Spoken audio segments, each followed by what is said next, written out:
Hello students, आज हम last topic पढ़ेंगे जो कि है एवोल्यूशन ऑफ मैन। तो हम इस दुनिया में कैसे आए ये हम आज पढ़ने वाले हैं। तो आप सबको पता होगा कि ओरिजिन ऑफ मैन एप्स से हुआ है। तो जैसे जैसे मंकीज एडवांस होते गए तो उनके बाद होमिनिड्स आए। होमिनिड्स जैसे जैसे इवॉल्व करते गए तो ह्यूमन बींग्स आए धरती पे। तो मैन जो है it is closely related to chimpanzees. Man is closely related to chimpanzees. ये एमसीक्यू में आ सकता है। हम क्लोजली रिलेटेड है चिंपैंजी से। तो ह्यूमन के एवोल्यूशन में क्या क्या चेंजेस हुए ये हम यहाँ पे देखते हैं। पहला है shortening of fore limbs and lengthening of hind limbs. तो अगर हम चिंपैंजीज को देखें तो उनके हाइंड लिम्स जो थे वो छोटे थे और फोर लिम्स बड़े थे। तो जैसे जैसे मैन इवॉल्व हुआ तो उनकी चारों पैरों पर चलने की टेंडेंसी जो है वो कम होती गई और जैसे जैसे वो इरेक्ट होते गए तो उनके जो हाइंड लिम्स है वो बड़े होने लगे और फोर लिम्स छोटे होने लगे। So shortening of fore limbs and lengthening of hind limbs. Second है बाइपेडल लोकोमोशन, यानी कि वो पैरों पर चलने लगे, दो पैरों पर चलने लगे, बाय टू। थर्ड है इरेक्ट पोस्चर, तो वो सीधे चलने लगे। पहले पोस्चर जो था वो सेमी इरेक्ट था और धीरे धीरे वो इरेक्ट बनता गया, यानी कि वो सीधे चलने लगे।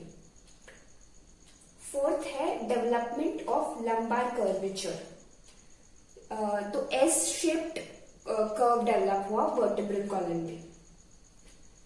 फिफ्थ है increase in the size of brain and increase in intelligence, तो ब्रेन की साइज इंक्रीज हुई और वो जैसे जैसे इवॉल्व हुए तो जो न्यू मैन है वो और भी ज्यादा इंटेलिजेंट हुआ। और ऐसा कहा जाता है कि हमारे बाद जो फ्यूचर मैन होगा वो हमसे भी ज्यादा इंटेलिजेंट होगा। सिक्स्थ है increase in cranial capacity, cranial capacity increase हुई। सेवेंथ है अपोजेबल थंब, यानी कि हाथों में पकड़ने की टेंडेंसी डेवलप हुई। Eighth development of chin. Ninth broadening of pelvic girdle. और टेंथ है सोशल एंड कल्चरल डेवलपमेंट, यानी कि वो ग्रुप्स में रहने लगे। अगर किसी की मौत हो जाती तो वो डेड बॉडीज को बेरी करते थे, वो केव आर्ट करने लगे, एग्रीकल्चर करने लगे। तो ऐसे ये जो चेंजेस है वो एवोल्यूशन ऑफ मैन में दिखाई दिए। तो स्टूडेंट्स, अब हम देखेंगे कि ह्यूमंस का एवोल्यूशन कैसे हुआ और कब हुआ। तो ऐसा नहीं था कि एक ह्यूमन का एंसेस्टर खत्म होने के बाद ही दूसरा आया। ऐसा भी हुआ कि दोनों एंसेस्टर्स साथ में रहे, पर जो लेस अडेप्टिव था वो खत्म हो गया और जो बेटर अडेप्ट कर पाया खुद को वो ज्यादा इवॉल्व हुआ। तो अब मैंने ये फ्लो चार्ट बनाया है, आप भी इसे नोट डाउन करो ताकि आपको ये याद रखना आसान हो। तो अब हम देखेंगे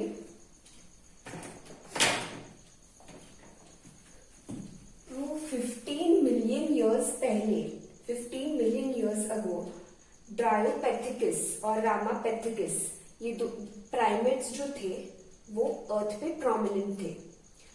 Dryopithecus was more ape-like and Ramapithecus was more man-like.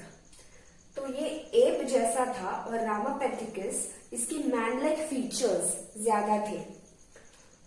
ड्रायोपैथिकस को common ancestor of man and app माना जाता है क्योंकि इस ड्रायोपैथिकस से ही एप्स और मैन दोनों का एवोल्यूशन हुआ है। अब इसकी कैरेक्टरिस्टिक्स क्या है? ये हेयरी था and it walked similar to chimpanzees. तो चिंपैंजीज की तरह इसका पोस्चर जो था सेमी इरेक्ट था और वो चारों लिम्स पे चलता था। फिर 3 to 4 million years ago man like primates आए। तो कुछ फॉसिल्स पाए गए जिनकी साइज जो थी वो 4 फीट से कम थी। अब ये जो मैन लाइक प्राइमेट्स थे, they were not tall but they walked straight.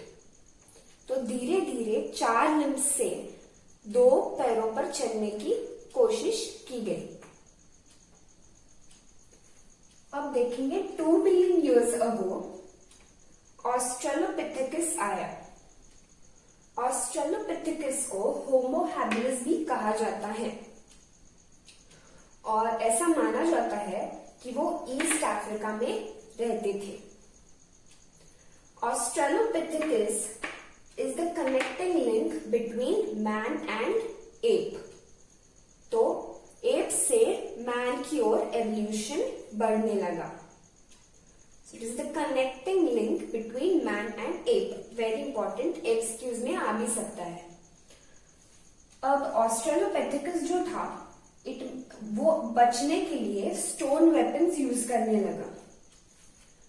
इसे होमो हैबिलिस को हैंडीमैन भी कहा जाता है क्योंकि वो टूल्स बनाने लगा हाथों से, तो इसे हैंडीमैन कहते हैं। And it was the human like hominid, मतलब इसमें ह्यूमन लाइक कैरेक्टर्स थे। So they used stone weapons and ate fruits। मतलब अब तक वो ये नहीं खा रहे, मीट नहीं खा रहे, फ्रूट्स ही खा रहे हैं। वो मीट कब खाने लगेंगे? जब फायर की डिस्कवरी होगी तब। तो अब तक ये फ्रूट्स खा रहे हैं।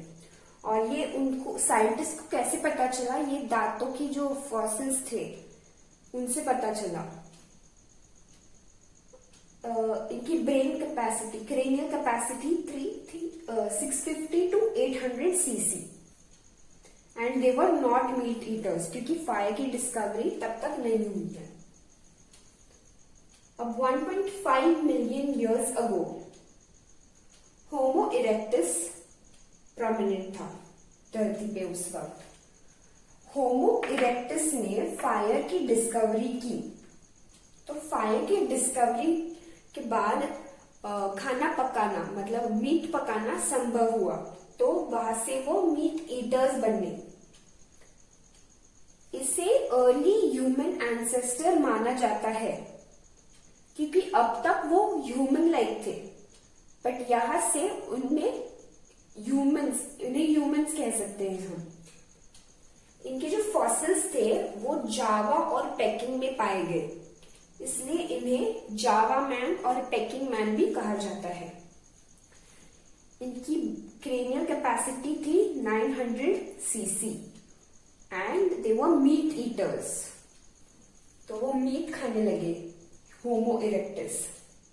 इरेक्टस इसलिए क्योंकि वो इरेक्ट पोस्चर था उनका, वो सीधे चलने लगे। अब तक यहां तक वो सेमी इरेक्ट थे। फिर 1 lakh to 40,000 years ago Neanderthal man रहते थे। इसे फोररनर ऑफ मैन कहा जाता है क्योंकि ये मैन से जस्ट पहले आए। अब ऐसा माना जाता है कि एक्चुअली क्रो-मैग्नन मैन हमारा डायरेक्ट एंसेस्टर है, पर एनसीईआरटी में उन्होंने क्रो-मैग्नन मैन के बारे में एक्सप्लेन नहीं किया है, इसलिए हम इसे निएंडरथल मैन कंसिडर करेंगे। अगर एमसीक्यू में ऐसा पूछा गया कि फोररनर ऑफ मैन कौन था और दोनों ऑप्शंस हैं निएंडरथल मैन और क्रो-मैग्नन मैन, तो हम क्रो-मैग्नन मैन सिलेक्ट करेंगे क्योंकि ये ज्यादा अप्रोप्रिएट आंसर रहेगा।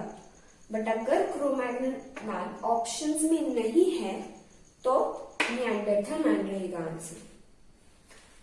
तो ऐसा भी माना जाता है कि ये दोनों साथ साथ रहे, but Neanderthal man Cro-Magnon man से पहले एक्सटिंक्ट हुए। इनकी जो ब्रेन कैपेसिटी थी वो 1400 cc थी। तो देखो ये क्रेनियल कैपेसिटी बढ़ती जा रही है। तो दे वर मोर इंटेलिजेंट। और and they used hides to cover their bodies. Hides मतलब एनिमल का फर या एनिमल की स्किन, वो यूज करने लगे to cover their bodies. And they buried their dead bodies जो है वो बेरी करने लगे। तो उनकी सोशल डेवलपमेंट भी होने लगी है यहाँ पे। फिर 75,000 to 10,000 years ago Homo sapiens आए। Homo sapiens is the modern man, मतलब हम होमो सेपियंस हैं। ये अब इनमें क्रेनियल कैपेसिटी जो थी वो ज्यादा बढ़ी नहीं, लेकिन जो गायरा और सलकाय है वो ज्यादा बढ़े, इसलिए दे आर मोर इंटेलिजेंट। ये उन्होंने केव आर्ट स्टार्ट की 15,000 years ago और एग्रीकल्चर उन्होंने स्टार्ट किया 10,000 years ago।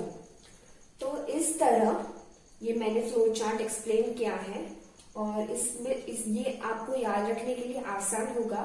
You can stick this flow chart somewhere on the wall of your house wherever you study, so that आपकी नजर उस पर बार बार पड़े और आपको याद हो जाए, क्योंकि ऐसे जो क्वेश्चंस है वो ज्यादा ऐसे याद रखने वाले हैं। सो इससे हमारा चैप्टर कंप्लीट होता है। It's really an interesting chapter और बहुत स्कोरिंग चैप्टर है। So hope you all enjoyed learning this chapter. Thank you.